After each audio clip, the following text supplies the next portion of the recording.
Donc, si vous formez ces ingénieurs à faire ça, Oui. tous ces mouvements que vous nous prédisez comme d'avenir, enfin, vous J'espère. garantissez comme J'espère. d'avenir. J'espère. Et que vous Je formez, garantis et que, pas, hein, que vous je- formez des gens qui viennent d'Inde et que vous Oui. recevez, et de Chine et que vous Oui. recevez. Et du Brésil. Et du Brésil, etc. Ils vont partir avec, Avec les des bonnes compétences. idées, les bonnes formations, etc. Oui. Et ils sont plus nombreux, je vous rappelle. Alors. Que vous nous rappeliez tout à l'heure. Donc voilà, est-ce que c'est du retardement? Cher monsieur, je ne rentrerai pas dans ce terrain, dans Bon. ce débat glissant, parce que moi, ce que je constate, c'est, moi, je suis un universitaire, hein, je forme, je produis ou j'essaye de produire de la connaissance, de former des étudiants le moins mal possible, avec des convictions, hein, qui sont peut-être utopiques, mais j'essaye pour le moment d'insuffler des valeurs qui ne sont pas forcément celles actuelles. C'est-à-dire toute consommation et une production coûte que coûte. Mais derrière, il y a des logiques économiques qui sont respectables. Hein. Moi, j'ai aussi des étudiants, je dois les former à un métier. On appelle ça l'employabilité. Donc, m'écouter pour leur métier dans 10 ans, c'est pas forcément ce dont ils ont envie. J'avais cours ce matin, on fait les recrutements actuellement à Polytech. On a des étudiants qui arrivent de terme S, souvent de très bon niveau. La question, c'est qu'est-ce que je peux faire là, qui m'intéresse pour avoir du travail dans 5 ans. Donc là, effectivement, vous avez raison, là c'est compliqué pour nous. C'est compliqué. Dans 5 ans, on est déjà dans une autre période. Il y a une certitude que l'on a, c'est celle qui a été pointée tout de suite, c'est l'aspect démographique des choses. Nous n'avons pas assez d'ingénieurs informaticiens.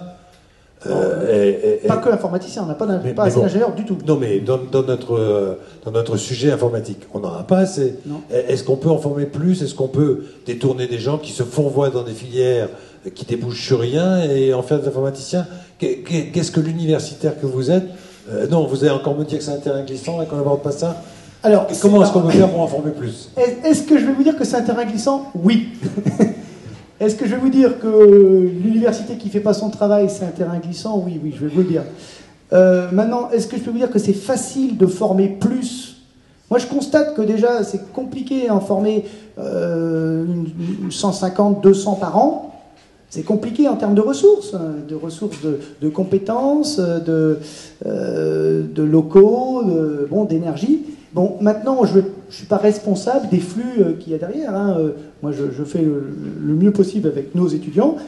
Vous avez raison, si on pouvait en faire plus, et d'ailleurs, j'étais en contact il n'y a pas longtemps avec un de vos clients, et qui me demandait 300 ingénieurs avant-vente sur les ERP.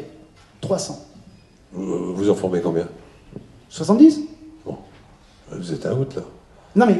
Et alors, qu'est-ce qu'il va faire? Il va pas faire. Il va pas faire. Il va pas faire. Il va faire. Non, il va pas faire. C'est-à-dire qu'en fait, là, on est sur des logiques où il n'y a pas les compétences. Il y a plein d'autres métiers, hein, même en génie civil actuellement, en matériaux. Alors, j'ai fait complètement... Alors, là, je suis sorti bien au-delà. Oui, j'ai fait du off-timing, voilà. Je suis 20 minutes au-dessus de ma limite. Enfin bon, tout le monde tient, ça suit, tout le monde est intéressé. Alors, faites circuler votre micro, on fait un petit tour de table. Il faut que vous y alliez. Vous avez compris la stratégie d'IBM? Parfait. En écoutant Marc. En écoutant Green Analytics, tout ça, je retrouve tout à fait la stratégie d'IBM Smart Planet. Très bien. Alors, bon retour. Et vous allez utiliser moins qu'une seconde de Facebook en reprenant le TGV. Alors, on vous applaudit. Qu'est-ce qui vous a surpris dans ce que vous avez entendu? Contre quoi vous aimeriez ou abonder ou contester? Je pense que par rapport à ce qui a été dit, finalement, on se rend compte que les points de vue sont assez convergents sur un certain nombre de points. Les constats factuels sont identiques. Je pense qu'un des enjeux majeurs dans les années à venir pour la filière formation, c'est pas forcément de former plus, c'est de former autrement.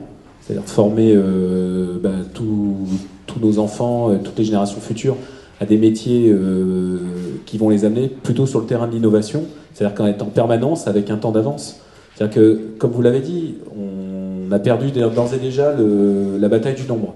On est beaucoup moins nombreux, beaucoup moins importants, donc de toute façon, on sera toujours perdant sur ce terrain-là. Par contre, je fais toujours le parallèle avec l'industrie.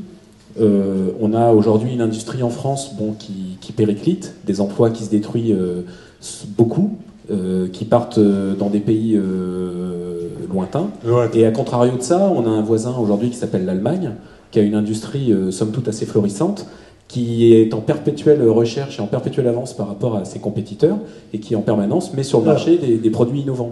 Donc je pense que c'est cet axe-là qu'il faut rechercher. Mais ça fait des décennies qu'on entend, on n'a pas de pétrole, mais on a des idées. Voilà, tout à fait. Alors on n'a toujours pas de pétrole, mais on n'a plus d'ingénieurs, pas assez en tous les cas, on n'a plus d'usines, enfin moins, et on a toujours des idées. Mais où sont ces idées qui vont... et dans votre domaine, à vous, où sont ces idées? Vous qui êtes en veille, parce que vous devez être en veille de ce qui est nouveau en matière informatique pour vous adapter. Qu'est-ce que vous voyez apparaître comme...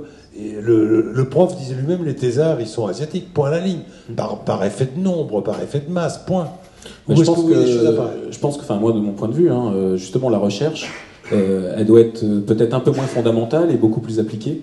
C'est-à-dire qu'en ce sens, on cherche... C'est important, bien pris ce tournant. Hein. On cherche plutôt des exemples concrets. C'est par exemple aujourd'hui, on a des nouveaux produits comme tous les smartphones, des tablettes tactiles, des bornes, des nouvelles interfaces qui permettent effectivement de repenser un petit peu la façon de vendre, d'apporter des services. Et finalement, le fait de pouvoir... on va dire développer de nouveaux services, de nouvelles applications sur ces nouveaux supports, ça c'est quelque chose aujourd'hui où il y a des vrais axes de développement, de produire des systèmes qui permettent de réfléchir justement et d'optimiser les consommations au sens large, qu'elles soient d'énergie, de produits périssables, etc. Enfin voilà, c'est rechercher ces axes-là d'innovation qui de toute façon sont des créneaux porteurs, qui seront générateurs d'emplois potentiellement bien rémunérés et qui permettront effectivement d'installer une boucle vertueuse où on ne sera pas en concurrence frontale avec les pays en développement. La boucle vertueuse, c'est un peu, on est toujours sur le terrain de l'utopie, comme le disait Marc tout à l'heure. Non, on n'est pas sur le terrain de l'utopie parce que... En grande partie, enfin, on a une potentialité. Non, je ne suis pas forcément d'accord. Regardez par exemple des sociétés comme Apple. Oui, aujourd'hui, je pense que c'est une société en l'espace de 5 ans a su 2 fois se remettre en question et apporter des produits, créer même de nouveaux services. Non, mais la question c'était, dans notre petit hexagone à nous, est-ce que vous voyez apparaître des choses similaires? Oui, tout à fait, oui. Ne serait-ce qu'au niveau des supports tactiles. Par exemple, vous prenez le système des... Je prends par exemple des bornes que vous avez, des bornes interactives que vous avez dans les gares TGV pour prendre vos billets. Bon, ça, c'est pas quelque chose qu'on retrouve forcément dans tous les pays et comme un service. Aujourd'hui, nous, ça nous paraît complètement anodin, complètement normal. Bon, et je dis pas ça parce que c'est Logica qui les a développés, bien sûr. Mais on avait bien compris. On voyait. J'ai fermé la parenthèse. Mais vous voyez, c'est une façon aussi de repenser le service rendu à l'utilisateur final, d'apporter, de mettre, on va dire, autour de la table un certain nombre des constructeurs de matériel, des constructeurs d'automates, des gens qui sont là pour les intégrer, et de mettre à disposition finalement quelque chose qui apporte une vraie différenciation au client final, et quelque part qui génère des emplois et de l'activité.